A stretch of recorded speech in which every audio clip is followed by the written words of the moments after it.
Less injuries on the slopes. With so many San Diegans traveling to hit the mountains, how do you avoid skiing and snowboarding problems? A doctor from Alvarado Hospital makes a house call. San Diego 6 News in the morning. Your station for balanced news. Many of you probably heading to Big Bear, maybe Tahoe, because as Alex mentioned, we are enjoying some of the best conditions we've seen in years. But that also means there's a lot of injuries out there, especially for people who aren't used to these good conditions. This morning we welcome Dr. Scott Hacker from Alvarado Hospital. Thank you so much for being here this morning.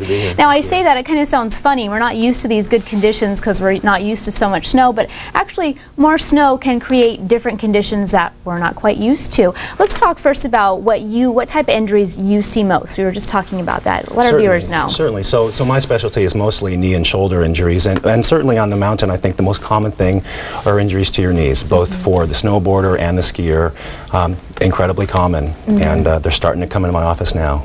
So when we talk about skiing and snowboarding and preparing for that route up the mountain, there's actually some things we should do before we even put all the gear on. And you're saying stretching, the number one thing. But how do we stretch? How do we get ready for that? Well, absolutely. It's definitely true, and it's something that everyone at home can start doing now, even today, is start working on a stretching program. The stretching is so important because it really protects your muscles and your joints from the potential for injury. Get things loosened up in as good a shape as you can.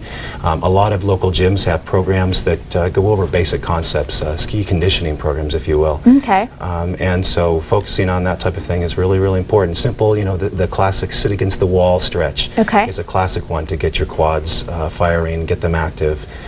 There's a lot you can do. Now you talk about the knees, obviously, and I've experienced my own knee injuries being up on the slopes before. How do you stretch the area around your knee? Because we know how fragile your knees are, whether you are a snowboarder or a skier. Right. How do you stretch that area? Certainly. So it's not so much stretching the knee. I mean, most people's knees are quite flexible.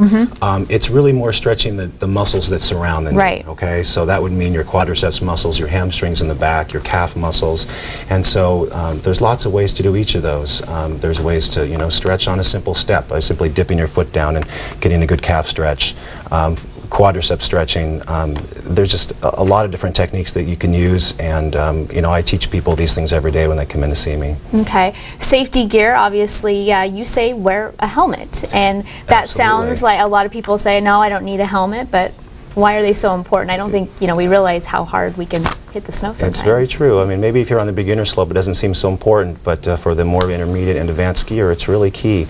The number of head injuries we think is going up, and statistics show that helmets do save lives. I don't think any of us would think about riding on our taking our bicycle out and riding down the street without wearing a helmet. And in fact, many skiers are going much faster on their skis than you are on your bike. So why not learn the same lesson? Okay, now another thing too is our wrists. I think we forget, especially if you're learning how to snowboard, you're down on the ground a lot, pushing up, or you're falling down on your wrists and your arms. Any way to stretch out your wrists to get them ready for falling down quite a bit? Most people are pretty flexible there. I think that's just that's part of the learning curve. Snowboarding, there's a lot of being down on your your backside and on your hands, so it's just part of what you're going to face. And I think that with experience and time and good instruction, you'll find you're doing less of that. Do you recommend wrist guards? I know that might sound funny to some people, but do you recommend them for people who may be on the ground a lot? I think it's not a bad idea. We tend not to for skiing and for snowboarding, and sometimes that's a good idea to think about. Anything else you'd like to offer our viewers this morning as far as what you're seeing and any other preparations they should take before maybe going to Big Bear today or going up to Tahoe? A couple things that I thought about that were important.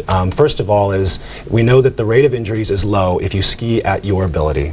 So if you're an intermediate skier, if you ski the intermediate runs, your chance of injury is actually pretty low. It's only when you start to push yourself a little bit. Show off a little bit, right? Exactly. And so so keep that in mind, keep that in mind, and then always be aware of that last run of the day. I think that's in my office the most common thing I hear is, Doc, I was going down that last run and it just was too much for me. And you get very fatigued. And that's when you realize, even as you found, as I've been skiing the past few weeks, that's when your legs are tired, you're not really able to respond to things as quickly, the lighting might not be as good later in the day, and so it's a much bigger chance of hurting yourself. And it gets colder. Absolutely. All right, Doctor, thank you so much for your tips, and of course, pleasure. for more information, just go to our website, san diego6.com, click on Hot Topics.